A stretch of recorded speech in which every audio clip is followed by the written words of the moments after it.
Good afternoon, everyone, and welcome to Dangerous Intersection. This is the 11th of 18 programs in SSU's Dig Into Nature Fall 2021 series. My name is Margot Rollins. I'm a program coordinator with the Center for Environmental Inquiry at the university. I'll be your host today, so let me know if there's anything that you need. Our public events are usually done on our preserves, but since they've gone virtual since the pandemic started, we're now beginning to segue back into a hybrid model. But you can go and go hike and have training sessions in person on the Osborne Preserve. If everyone would take a minute and put their name in the chat, this is our sign-in. Our presenter today is Fraser Schilling, a transportation ecologist and director of UC Davis's Road Ecology Center. But before I let Fraser take it away, I want to just tell you a minute about the Center for Environmental Inquiry and how we can be a resource to you. We are here to empower students of all ages and disciplines to solve the environmental challenges of the North Bay, to turn education into action. We provide direct outdoor learning experiences at our three preserves, Fairfield Osborne on Sonoma Mountain and Roanoke Park, the Galbraith Wildlands Preserve in Yorkville and southern Mendocino County, and Los Guilicos in Kenwood.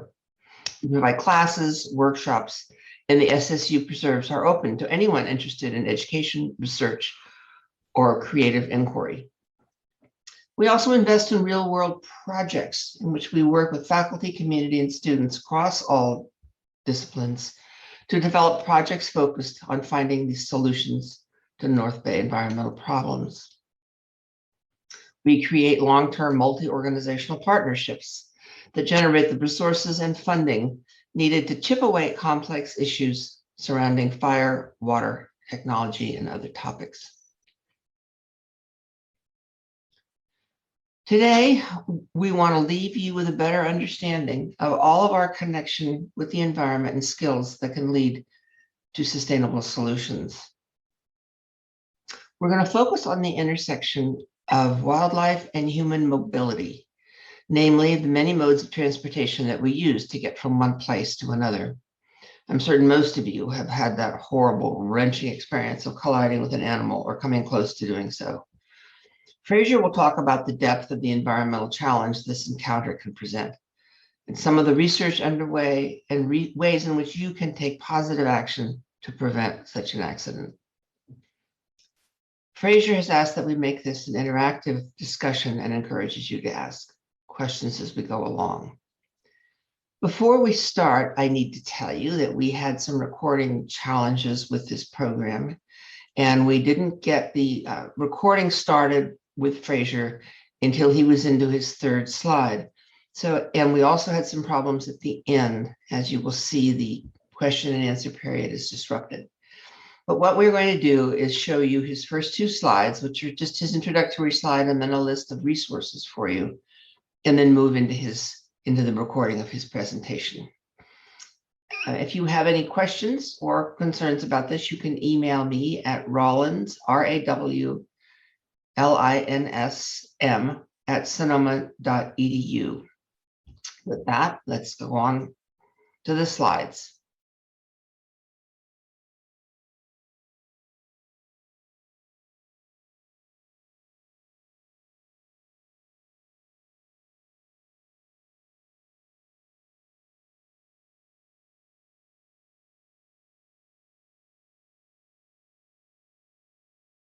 And those include some ungulates. There's actually not that many mule deer migrations, but there are some. The few pronghorn and elk populations that we have also migrate. So a minority of species in California migrate. One of the types of migrations that are really notable, actually not mammals, but newts, desert tortoise, and some other herpetofauna like that, which will migrate from an area that they are living in, quote unquote, to another area that they want to reproduce. Subpopulation losses, so you might have a subpopulation of mountain lions. We're really looking at this in the Bay Area in Southern California, where the population becomes isolated, and not only do you have genetic effects, but if you have a sudden disaster there, like a large fire, you could lose that whole subpopulation, and their isolation is because of roads. They're not able to escape that place. Dispersal disruption, this is different from a migratory disruption.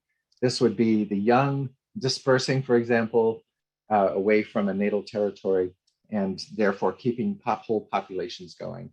Really important. Barrier effects, almost all roads have some kind of barrier effect, and if you keep an eye on that map on the bottom left, you can see that therefore you're significantly affecting large portions of the globe. Ecological community disruption, I'll show an example of this in a little bit, but this basically means if roads have differential effects on different parts of the ecosystem, then you're not only changing things for those different parts, like an individual species, but you're changing their interactions with other species, which is really important in ecosystem dynamics. Plant invasion, which is actually also true for animal invasion, but it's less well studied, but plant invasion along road corridors, we think of those as weeds invading new territories. Pollutant invasion, and this would be where things coming from cars, burning fuels, brake pads, and so forth, enter into ecosystems that they've never been in before. Human settlement and extraction, that's a hugely pervasive effect, and obviously climate change. So there's a really wide range of different kinds of effects of roads at different scales. One of the things that we study a lot at the Road Ecology Center, and we think about more when we think about road effects, is effects on wildlife. And wildlife have different responses to roads. You can see that video of the coyote there at the bottom right. A car comes by late in the video, and the coyote runs away from this wildlife crossing that the camera's pointed at.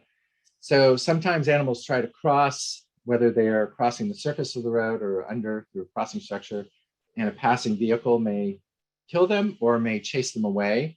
And so that could be a mortality effect, or it could be an aversion effect or barrier effect.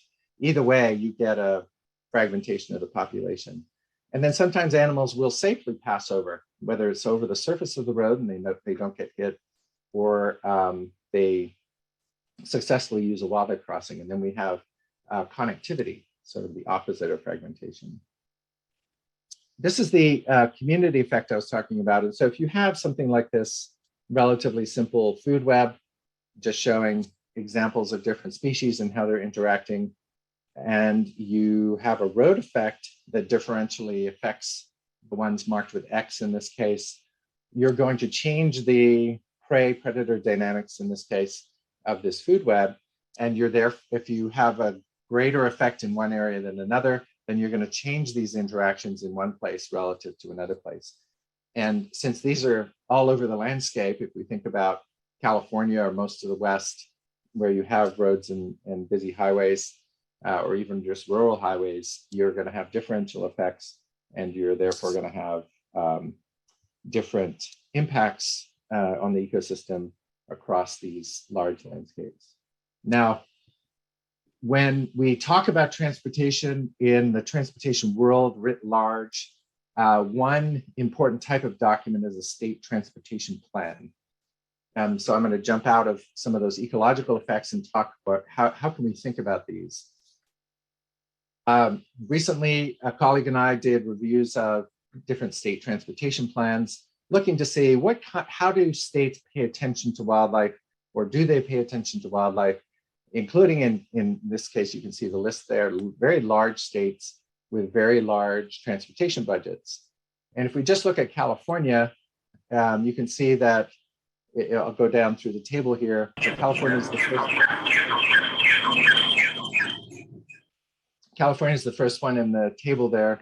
And I would search for terms that are given on the left in the transportation plan to find out, how did the transportation plan deal with these issues? And so considering that roads and highways have these massive effects, what does a state planning document tell us?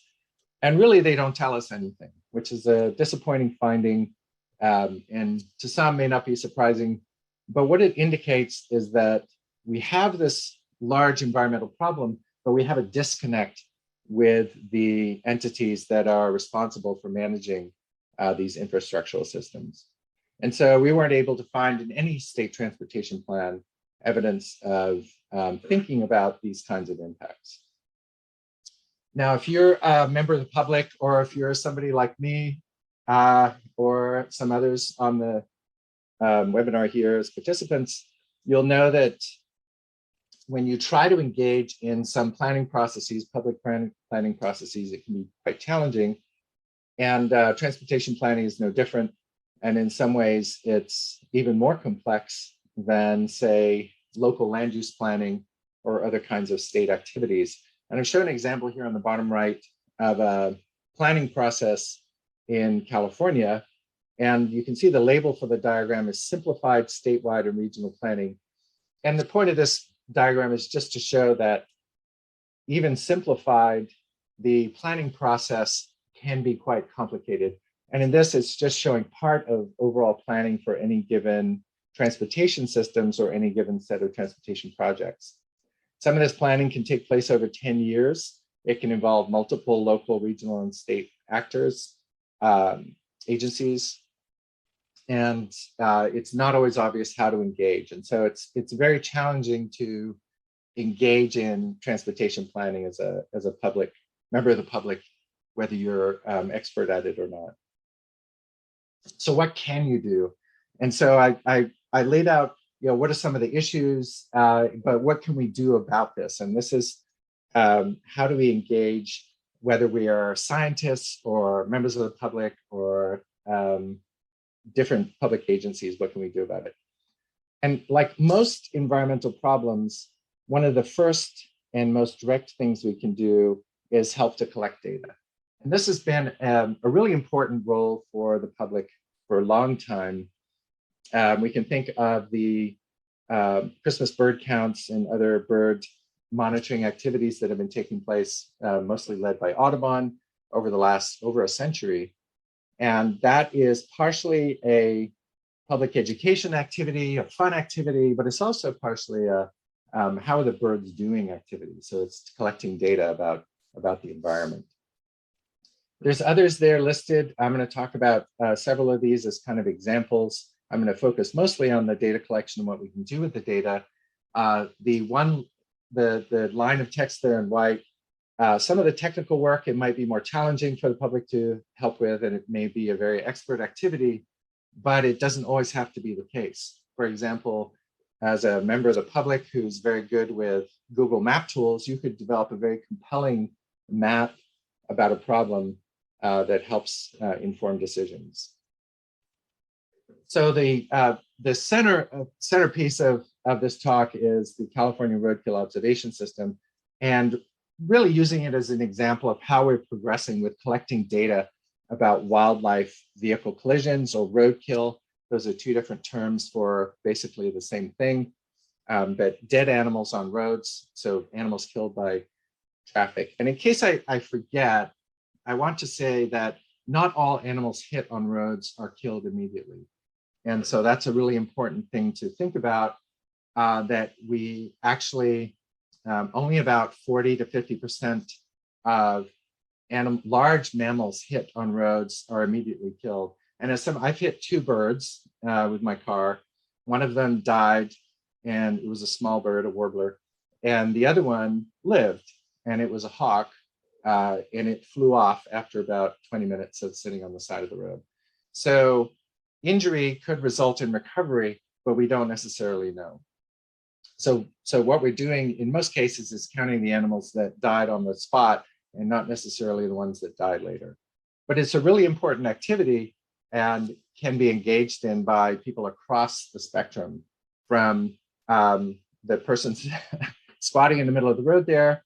This is a picture in the New York Times. They did a story on California Roadkill Observation System, and this is the picture they put on the front of the article, which wasn't great PR for us because of where he's standing in the middle of the road. But he assured me it was a safe spot and he could see the cars coming from far away. But the activity basically is measuring or recording the location of dead animals on the road, whether you're doing it walking or riding. In the second picture, there is somebody who did a very long transect across hundreds of miles of central US and recorded roadkill along the way on a bicycle, whether you're doing it opportunistically or as a part of a survey, it's a very important data collection activity. As a side, if you want to do this in California, please go to wildlifecrossing.net/California. You can see the way it would look on your phone on the far right. And there's a very easy way to record data there. The green button says upload roadkill photo. If you have your location on your phone and you take a picture, you can just upload it and that's your only activity. So it's probably the simplest way of recording roadkill in the world. And hopefully it's useful for anybody who wants to join in. This is what it looks like after 12 years of collecting data in California. The map on the right shows all of our data. This is, I think, 88,000 data points for different categories of animals. And the dots are sitting on top of each other in many places, so you really can't see where there are amphibian, reptile, birds, mammals all mixed together, but they do in most places. But you can also see parts of California where there's very few records, and quite often that indicates that there's few people collecting data. So there's definitely a correlation there. And for a while, we thought that we were getting more data from places where there were more people and not necessarily because there was more roadkill, until we compared our observations with those collected by California Highway Patrol, which will respond to collisions and will tell Caltrans, hey, there's a carcass that needs to be cleaned up. And they're really driving all over these highways. And we found a very strong correlation between where they see the most roadkill and where we do with the California roadkill observation system. So we think it's somewhat reflective of where more of the problem is occurring. This system has been published in the literature. There's some examples of those papers on the bottom left. And so this is a science-based system. And that is really where the field is now with these types of systems in general. We've managed to evolve these into scientific data collection systems. And this is true across different states in the US, different countries in the world. There's a website, globalroadkill.net, that we operate. And you can see 12 to 15 different examples around the world of these kinds of systems, most of them at the country level. And so we've got a scientific system for collecting information and for using this information to start to address the problem. And it's a really nice connection between public and public agency data collection and then trying to solve the problem. So here's some examples of how we can try to solve the problem. One is we can look at, if you look on the map on the right, we can look at the state scale and say, if we're concerned about all of California, and let's say we're only concerned about large mammals, where are there the most collisions with large mammals? And most of these large mammal data are coming from the Highway Patrol, California Highway Patrol. And again, it's a relatively uniform monitoring system across state highways. And therefore, where you see more collisions here is reflective of reality rather than just because there's more people taking observations. And where we see the highest density of large mammal collisions tends to be around urban areas. And the two big ones showing up there are east of the Sacramento area into the foothills and around the Bay Area. And this is because we have large protected areas with high productivity right next to busy highways with no fencing.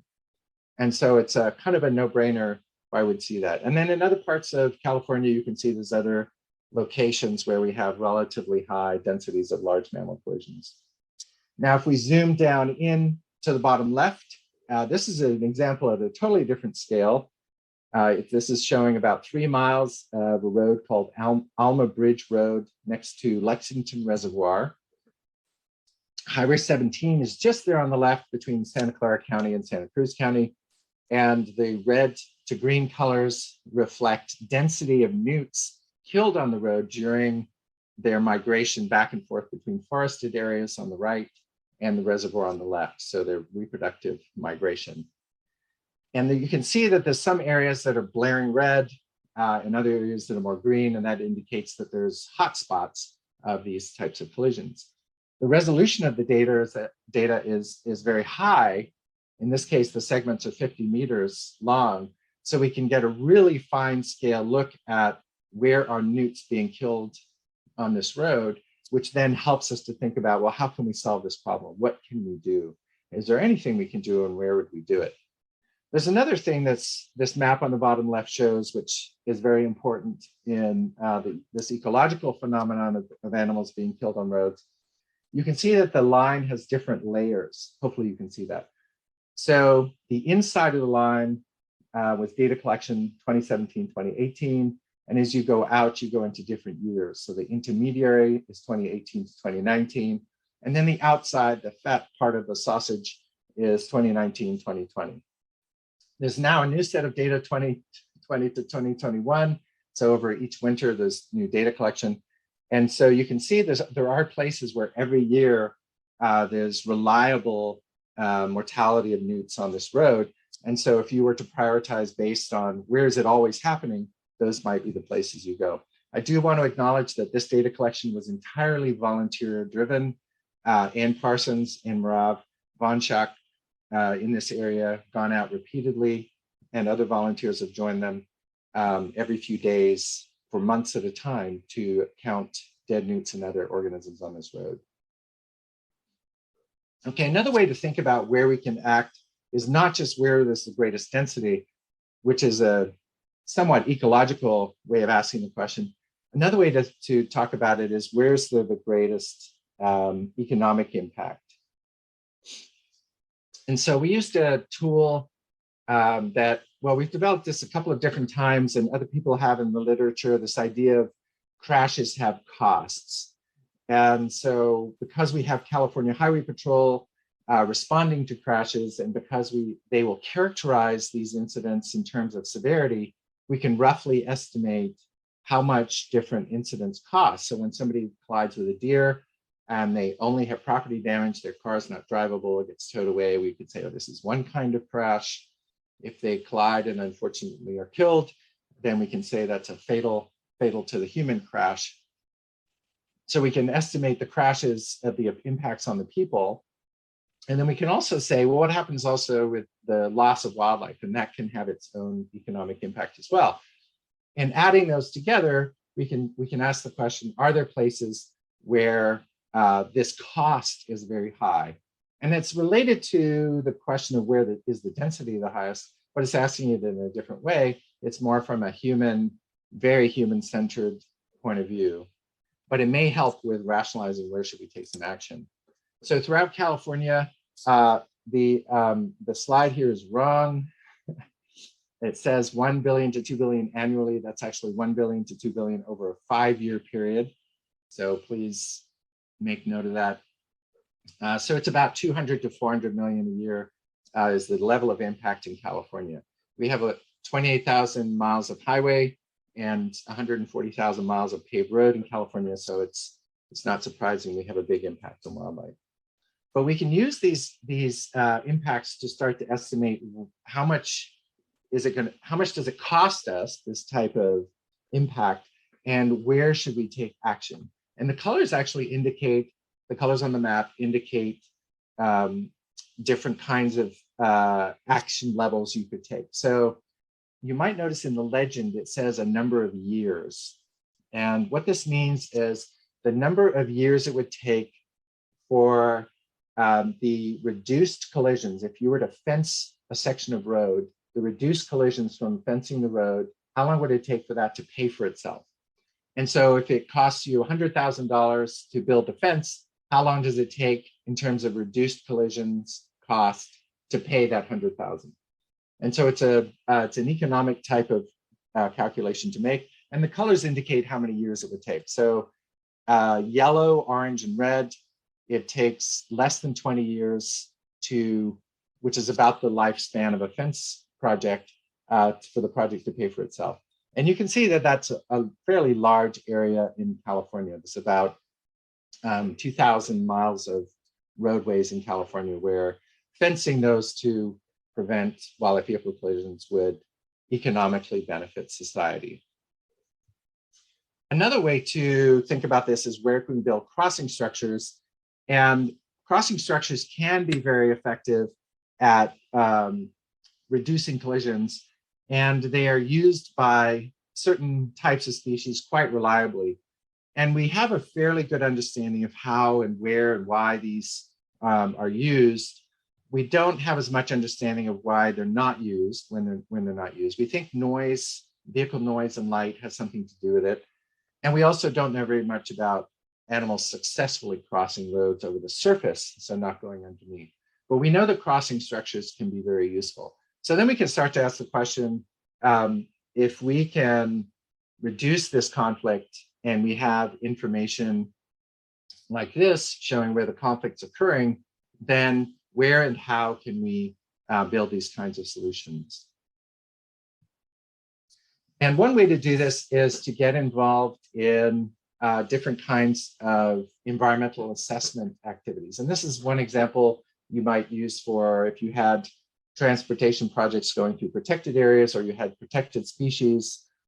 There are some acts, some federal acts and some state statutes that require some protection of those species or those areas.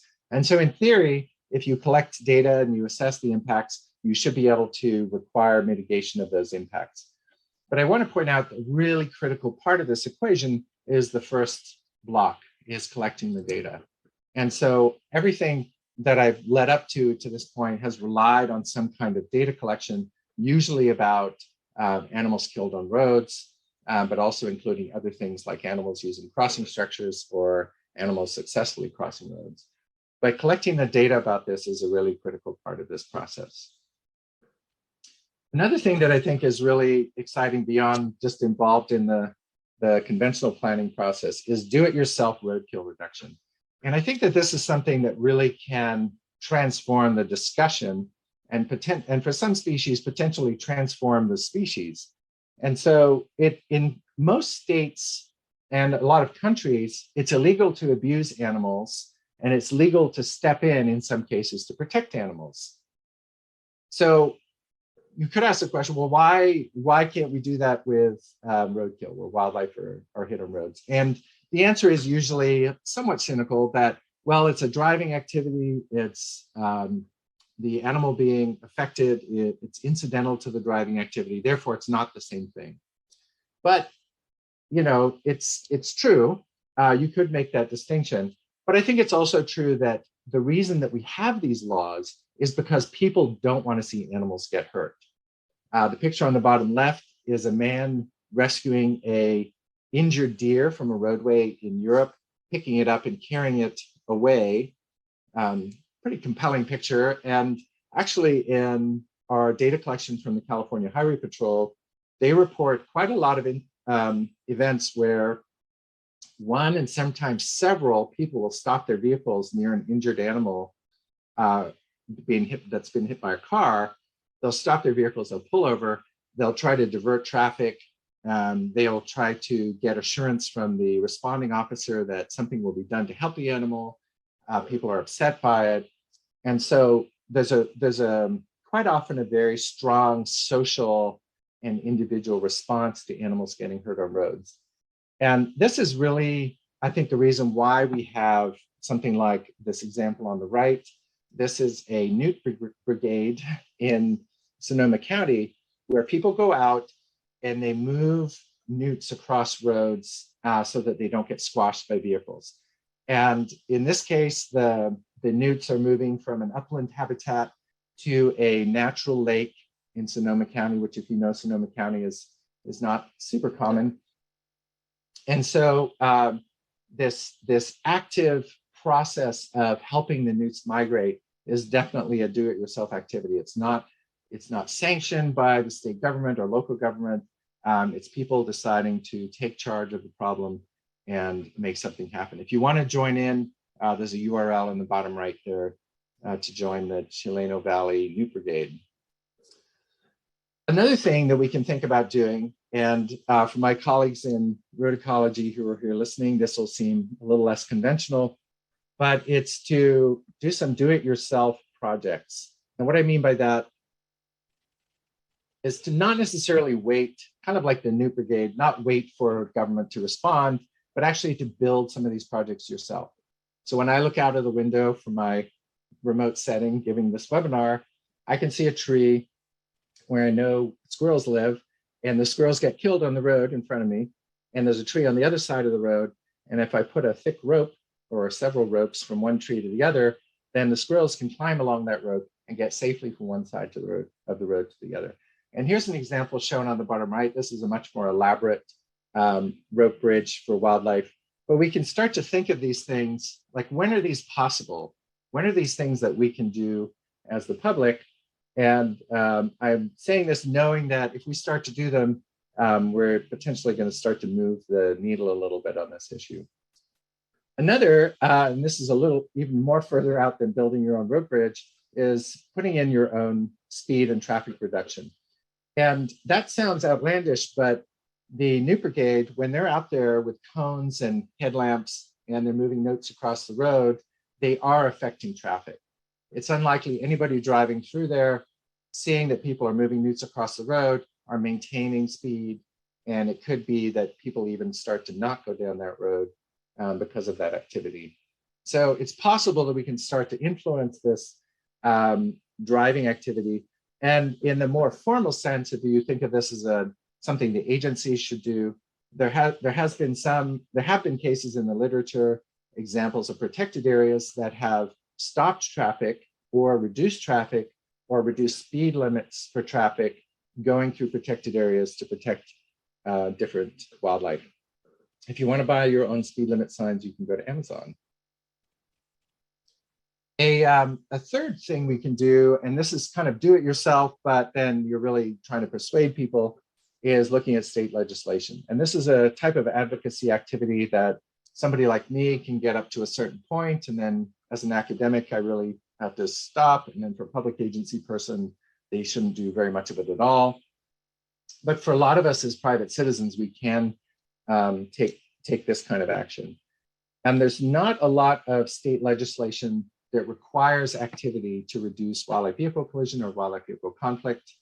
And there's really not a lot of reward systems in legislation or in policies for transportation agencies to encourage staff to take these actions. So if they start to think outside the box, they start to encourage building of wildlife crossings and so forth, there's not necessarily a reward cycle they can count on.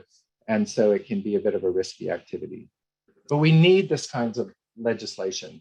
There's two important facets to this legislation.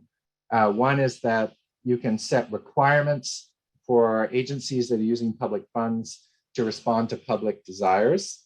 And so the public often desires to protect wildlife. You can also, and so that's sort of setting up the requirement, you can also fund those activities. And so enabling legislation saying, okay, you're going to have a certain amount of transportation funding, you should spend some proportion of it on wildlife protection.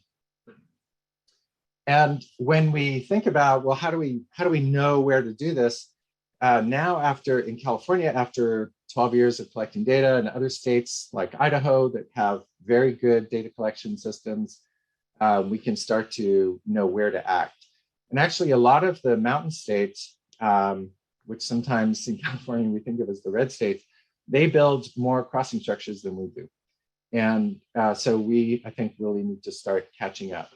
And one way we can do this is to identify those places where the action itself of building a wildlife crossing or other kind of mitigation will actually start to pay for itself. And the map there on the right shows 200 and something locations. Wait, yeah, I think it's 200 something locations where it's the top 10%. So the top 10% of locations in California, sorry, where building fencing and potentially a crossing structure would pay for itself over a relatively short period. And so these are economically feasible places that we can immediately start to act. And there's several hundred places in California alone. Then you can go to other places and other states and do the same thing. If you want to see resources about building wildlife crossings and how you decide where to build wildlife crossings, you can go to part of our website, roadecology.ucdavis.edu. We have a list of resources for wildlife crossing manuals and other kinds of activities. And actually, Caltrans California has a wildlife crossing guidance manual, that I co-authored with some other UC Davis colleagues. And so we have the knowledge for how to fix these problems. A very important scale that all of us can act on is at the local scale. And this requires a different kind of activity than the working with the state legislature. And it could be that you would have a nonprofit organization. So the example shown there is the Gaviota Coast Conservancy and the Gaviota, the Coastal Ranches Conservancy near Santa Barbara. And they paid attention to a specific part of Highway 101, I think it is, or Highway 1, where there was a lot of roadkill occurring, and advocated strongly to the county, to Caltrans, to the Coastal Commission, and over a 2-year period pushed really hard to pay attention to this issue as part of their conservation actions. The examples shown on the right-hand side are a series of short reports we're doing at the Road Ecology Center, focused on specific sections of highway throughout California and how actions taken on those sections of highway would easily pay for themselves through reduced collisions. So we can take these kinds of focused, we can think of them as action plans and focused wildlife conservation actions and start to promote them as fundable projects at the local level. That could be through a county board of supervisors, through transportation commissions, and we can push them for them in different ways. One way is through a safety or economic feasibility lens. Another is through ecological lenses. And even small animals can be considered a safety issue. Any small animal that runs on a road, there's the potential for somebody driving to swerve to try to avoid hitting that animal. If you want more information about our activities at the Road Ecology Center, if you want to join the California Roadkill Observation System, or if you want to join the Newt Brigade, there's some links there. Anybody who would like to email me, feel free to do so. I'm available to answer any questions and provide information as I can. And I look forward to hearing your questions.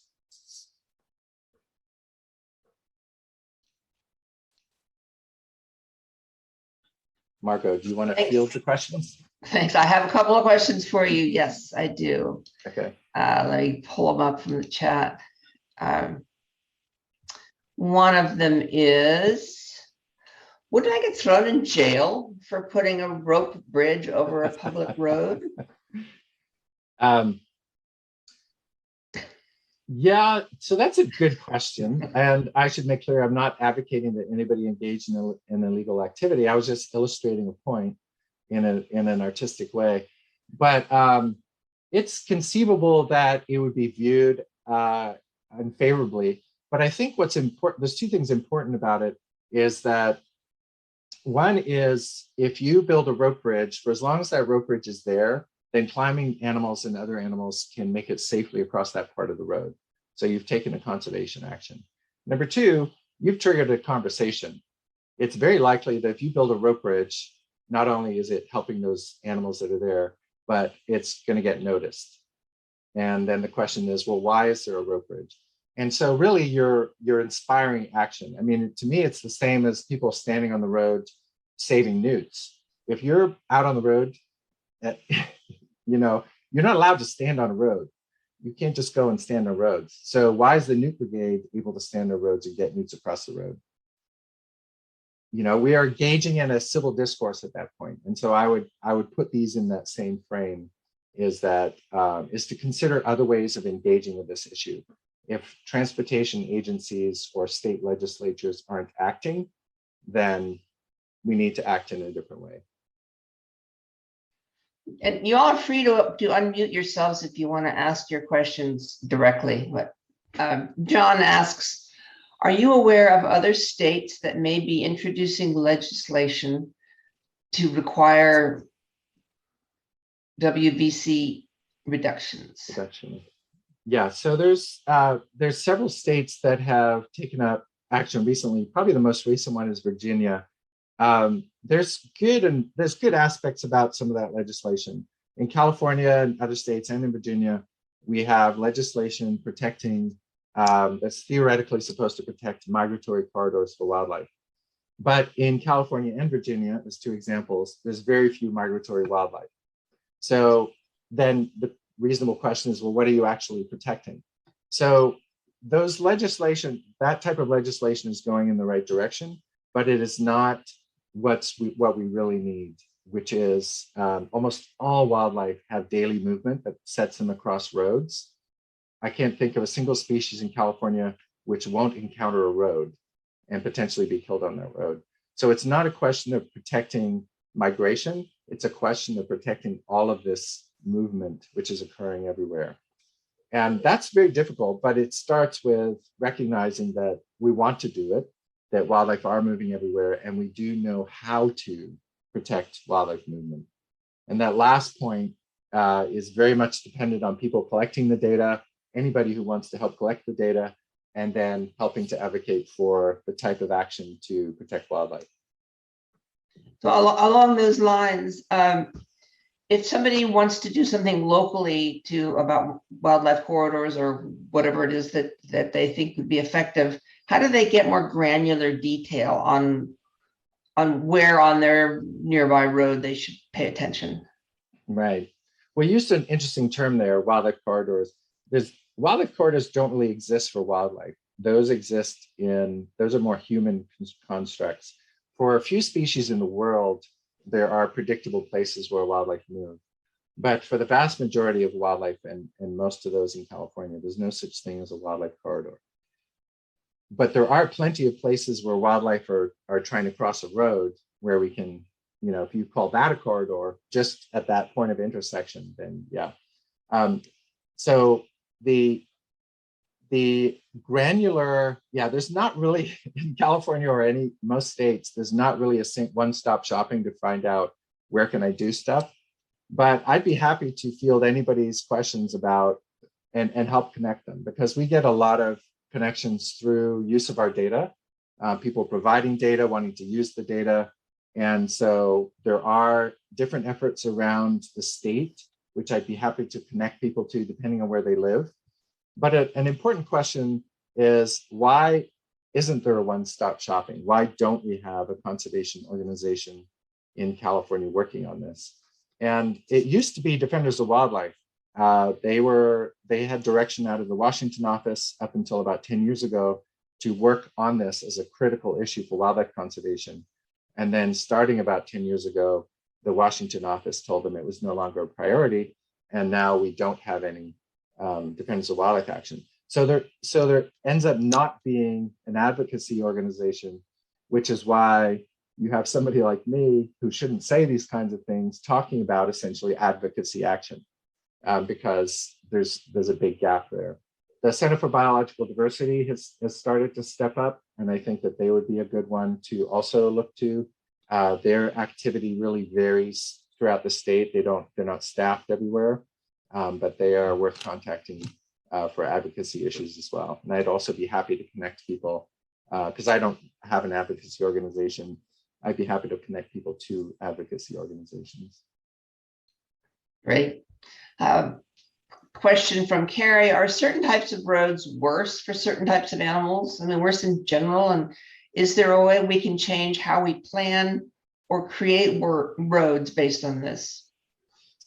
Yeah, that's a really good question, which is what people say when they're not really sure what the answer is. And that, I think part of the answer is yes, there's definitely different effects of different types of roads. So minor roads with little traffic pose little threat. Minor roads with quite a bit of traffic can pose actually pretty high threats, because usually those are in places where there's some habitat nearby. So we think of a rural road going through some wild place. There's a comment there I'd be happy to respond to after this question. Then you're going to have wildlife on both sides of this road. And if you have a lot of traffic, then there's likely to be a lot of conflict. A place that maybe be counterintuitive, where you might have less roadkill, would be an interstate, a busy interstate, which is usually, if you have busy interstates, you don't have a lot of wildlife habitat. So you tend not to have that conflict. Also, if the interstate's very busy, wildlife may not even try to enter the roadway. There are exceptions to that. Interstate 280 in the Bay Area, Interstate 680 in the Bay Area, and parts of other interstates in California, where you have very rich wildlife habitat on either side of the interstate, and there's no fencing, then wildlife may try to cross the road, even if it's inadvisable. And that last part, meaning there's no way really for wildlife to be able to time crossing a road with cars coming. I mean, it's just, very few people can do it well and shouldn't try. So we shouldn't expect wildlife to be able to do it either. So you have usually the worst effect on the any roadway with intermediate traffic levels going near wildlife habitat is the worst kind of road. Now, how you use that to build roads, I would say the first question is, why do you need to build a road? And for existing roads, why should you enlarge the road? There's very little evidence that we lack roads, and there's a lot of evidence that we might have too many. So that's the first question, is just the preamble. Why are you even doing that? And then if you are going to build a road or do something to a road to expand its capacity, then at least it needs to be shielded from impacting the surrounding nature. And that could be sound walls, it could be fencing to keep wildlife out, it could be crossing structures and other things, other activities like that.